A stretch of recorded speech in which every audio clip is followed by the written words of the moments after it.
Here's your host, Giuseppe Grammatico, the franchise guide. What is your process, length of time, and anything else? I guess what to expect when working with you. Sure. So I'm typically the last part of due diligence. It's when a candidate is ready to move forward and they're either about to go to discovery day or confirmation day, or they've just returned. Right. And I generally recommend that you do the review before you go to discovery day, so that you're armed with questions that you can ask them in person. Because my review is going to reveal a lot of hard-hitting questions that you want to ask the franchisor. And it's great that you can ask it to them in person then and see how they respond. Right. And whether or not they're making eye contact, whether or not you think they're being truthful, because you need to make sure that you are partnering up with the right person that's a good fit for you. So I generally recommend you do the review. All right, well, I'm not sure that I'm 90% there. I want to get to 95%, and then I'll do the review. That's fine too. Either way, before or after, it's generally right around that time. Right. So my review is fairly simple. It's 3 steps, really. I've got an intro call, 15 minutes over Zoom, where I want to learn more about the candidate and what they're looking at, what franchise they're looking at buying, why are you buying it? Who else is involved here? Because I want to make sure that they're also part of the conversation. Is it your wife, your brother, your sister, your mom, or your dad? Have them also in the call. So first call is just getting to know them and explaining my process, what I do. Second step is I send them the engagement letter. It'll list my flat fee in there. My flat fee to review one franchise is $2,395. And to review the purchase of multiples is $2,895. So I send my engagement letter, list the flat fees in there. All the candidate does, which is by this time, it really is now my client, they electronically sign it and send me back the FDD. Then I do my homework, and then we have the review call. The review call is an hour and a half over Zoom, where I share my screen, and I have the Zoom AI bots enabled too. So I send a note summary afterwards showing everything that we talked about. And so then we go through the document, literally cover to cover, pointing areas I like, areas I don't like, areas that are unusual in a good way or bad way, questions to ask the franchisor, areas of liability and all of that. And at the end of the day, then the franchisee candidate should have an amazing understanding of what's actually in the document. It shouldn't be as intimidating as it was beforehand. Right. Which it is. It could be an intimidating document if you've never read one before, and then you start reading others, and they all have the same setup for the most part. No, it's awesome. It's very inclusive, as I mentioned. It answers a lot of the questions and kind of clears up certain sections, because I've read quite a few agreements, and sometimes I don't know what some of the sections mean, or I have to kind of go back and forth. If there are additional questions come up or based off the responses, there is going to be some back and forth, correct? So you may have 5 questions. They come back with responses. Is it more of you communicating through the franchisee? Yes. Do you speak with the attorneys on the other side? Does that happen often? Most of the time, it's the franchisee talking to the franchisor. I think life would be a lot less complicated if lawyers weren't the ones that were talking. The lawyer should be there to formalize things and make sure that whatever agreement was made actually is. So I tell my clients, go ask the franchisor directly. They'll provide responses. And sure, you can run those responses by me, because they want to know, oh, wait, they said, yeah, they agreed with you, Kit, but they said this. Is that correct? Right. Oh, yeah, it is. Absolutely. Feel free to go ahead. Okay. Just getting assurances, because this is most of the time, these are my clients' first time buying into a franchise or buying a business. So they have no idea what to expect. And so they just want assurances. They want to know, is this something I should be doing? Right. I love that. That's great. And I like the idea that you're focusing on this area, because in the past, people that are in kind of same position, franchise attorneys, they also had clients. So there was a conflict if they were working with a certain franchisor, and it's like you had to check, what's your current client list? Can you do an FDD review for this specific brand? So it really simplifies things.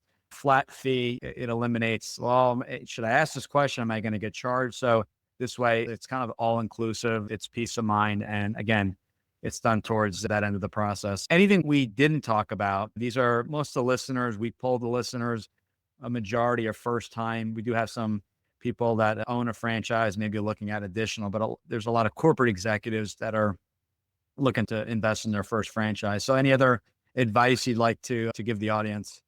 Well, it's never too late to engage an attorney. I'll Mm. typically have clients that'll call me up, and maybe it's the day before they go to confirmation day, or even a night before they sign the franchise agreement. Call me in a panic. Hey, I didn't get a review done. Is there any way you can help me? And if I Right. can, I will. I'll move heaven and earth to try to squeeze them in, because I know it's a scary time, but it should also be an exciting time. And you always have to remind them of that. Look, you're making this change for a reason. You've done everything you need to do, but now you just Mhm. need to dot the I and cross the T's. And that's where I come in and say, yeah, everything looks great. Or, hey, maybe just ask these last few questions, and then all of your fears, or most of the fears, really will kind of be washed away so that you can feel confident moving forward. Because the last thing you want is a hesitant or reluctant buyer. Right. Because if they feel like they are pushed in, well, then 3 months down the road, they may think, oh my gosh, maybe I shouldn't have done that. No, they should feel confident. I made the right decision. I did everything that I needed to do before I bought into this. And I'm just going to move forward and kick ass and take names. Right. That's why I encourage people, if you have questions, bring it up with the franchisor, bring it up with you on the legal side, bring up those questions, jot them down, because you'll forget. And I have them kind of keep running tabs, each brand, questions, concerns, pending, all that kind of stuff, because you want to get it out of your head, because it could be an overwhelming process, especially when you're searching in the very beginning stages. We're working together, but you may be talking with 3 different brands. It does get a little bit overwhelming if you've never done this before. Love that. I think that's some awesome and some really good advice. Fun fact, I heard you're a movie star with De Niro. Is this true? Oh man. Yeah. So yeah, I was in a movie a year and a half ago, I think it was. I mean, they cut my hair super short, had to shave my face. And my role, I was the maitre d' in what was at the time called The Wise Guys. Okay. And Bob De Niro walks up to me because he's going to have dinner or lunch with the other character. And you see me for like, I don't know, my wife says it's like a second. It might be less than that. The camera kind of sweeps by. And I mean, if you didn't know me, you wouldn't know that was me. But it was fun as all get out. And it's amazing. That took 2 days to shoot. And you literally see it for like, it's just a flash. But Yeah, they record so much for that. Yeah, exactly. Yeah, I've heard that. yeah, unfortunately, the movie's not really good. Okay. I, I don't I think was I've seen hoping, it. I was hoping that I'd be this really small part in like The Godfather or Mhm. Untouchables, like a really classic mafia movie. Now, I mean, the reviews are terrible. That's but funny.